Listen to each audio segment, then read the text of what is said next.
I came back from Nepal a little bit earlier, and there was just this perfect weather, and nice and warm, and I was like, wow. And I was thinking there are good conditions on the Eiger. So the first I was climbing, I went to have a look, went out the Stollenloch and was climbing the first part of Metanoia. And 2 days later, I went with a friend to climb Metanoia, and then we ended up on some variations on Japanese route on the exit. So that was the first Eiger ascent this fall, and it was really cool. Like 3 days of climbing, very nice hard climbing, and I realized it's super great conditions. So when I went back, I was like, I might should write Kilian a note, because when we met in Nepal, we were talking, and I said, when it's good conditions, because he never climbed the Eiger, I let you know. So I immediately write him, and he said, yeah, I can come Sunday. I was like, perfect. So I came down, it was Thursday night with from Metanoia, Japanese, and then Sunday I went with Kilian, and it was really nice, because we start in the valley, so we're running up, which is really hard with Kilian, but no, we had like really good time running to the base and then climbing the Eiger and running back down to the valley, so by car ascent. So that was my second ascent, and it just happened, and I was like, maybe I should go again with another friend to the Heckmeyer. It's really good training. So I went with 3 days later on Wednesday. I went with a friend of mine, which I was climbing the week before on Metanoia, Nicolas Hocek, and then we did the fastest team ascent in 3 hours and 46 minutes. And I realized, like, it's so great conditions and so safe. I might should go again on my own, and so I went again, and I was climbing alone, but I did not plan like I want to do a speed ascent this fall or whatever. It's just like good weather, good conditions, and I was just climbing. It's a huge difference, because 2008 I was free climbing the route, and I had no tracks, so that was like, I didn't want to have tracks in the face. I was waiting until there was fresh snow, and I was free climbing everything. I was not pulling gear. And now I say, like, this is a lot of commitment, free climbing the Hinterstoisser Traverse, not pulling the gear. It's quite hard, and of course I was pushing a lot in 2008. And now there were so good conditions, I was thinking, I should go and climb again and see what is the difference. And I mean, it's a huge difference in these conditions we had now. It's their tracks. It's just like, it's like a stair, and even like the Waterford chimney, it was ice, so it was really safe conditions, and that's actually why I went back. But is better or worse? We cannot. It's nothing, It depends what you want. In 2008, for me, it was, I wanted to free climb. Of course, it's much harder, but it's also a lot of more risk. And I know, if I keep climbing in this style, this is not good. This is very dangerous. And now, for me, the style is better because it's safer. I was pulling the gear, and it's completely, I think, completely safe to climb it this way. It's not more risk than climbing in a team.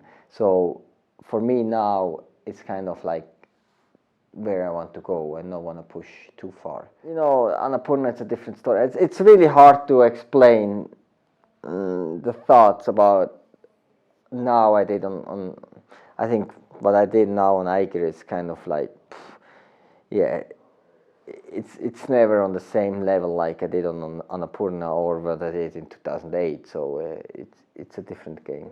This time I know I had like a really low heart rate, and I was climbing like I think much safer, and kind of like, it was kind of like an intense training. So my mindset is completely different. In 2008 I wanted to do a record, and now it's kind of like, let's do another Eiger ascent. and it moves on. And I think it's completely a new mindset, and I'm not willing to take the same amount of risk anymore, like I did in 2008. Now I have climbed it 41 times. I know it quite well. So I did once a joke. I was saying, like, for each year I living, I want to climb once the Eiger North Face. So now I'm 39 and I have climbed it 41 times. So I have a little credit, but maybe depends how old I'm gonna get. Maybe I need to build up some credit to keep up with that idea. The Eiger North Face, it's climbing in good conditions. It's not hard and it's not dangerous. You have some hard sections, but they are only short. And then you have a lot of sections which are really fast moving, and when it's still frozen, it's also not too dangerous. I mean, there's not a lot of rockfall. You don't need any gear. You need just ice axe and crampons. And I had a harness and just a loop, like a rope of 4 meters. So if there is like a difficult section, I can thread through a piton and belay myself. But it was so good conditions I didn't have to use it. But I just have this with me. With Kilian, it's a really inspiring guy, and he has like really nice. He has so good ideas, and I think it's we get along. We going along quite good, and I think it's for both of us. It's really inspiring because we're coming from completely different background. I'm a climber and he is a runner, and you see running to the base. Of course, he has to go really slow for his pace, so I can follow. And then on climbing, it changed the situation, and I think it's super interesting to have this combination. And I would like to do more with him, and I think there is some potential maybe to think about climbing harder stuff. No, I think Eiger is for sure it's climbable under 2 hours. This will happens pretty soon, I think. For me, the Eiger is just, it's my backyard. It's my home. It's great, and it's how I said, like, now these 2 weeks it felt like going climbing, like rock climbing on the same, like being in Zeus 2 weeks and climbing every day. For me it's a little bit the same. I mean, climbing the Eiger or even going to the mountains, it's always dangerous. How dangerous it is, we can discuss forever. But I think in this way it was quite safe. I mean, you have to be careful with the team. You have to. Of course, I have to check with my teammate that he feels okay and he's not.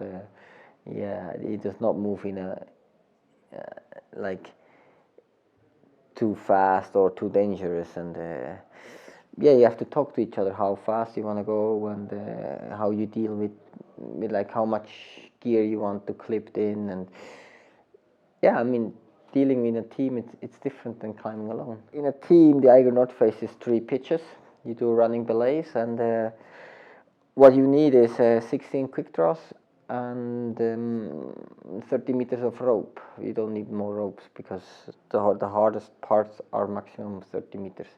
So you can clip always a belay, and then you need just 16 quick draws. That's very important. And then you simul climbing, and then 2 times you switch gear. To go down with a rope of 30 meters, so you bring an extra like 4 millimeter 30 meter rope in your backpack, and then you can rappel. Like, there's nothing further than 30 meters apart to rappel. You have to be a really good rock climber to be a good alpinist, and there it makes a difference. And we can also take now the ascent I did with Kilian. Of course, we could be maybe a little bit faster. He was not pushing too far.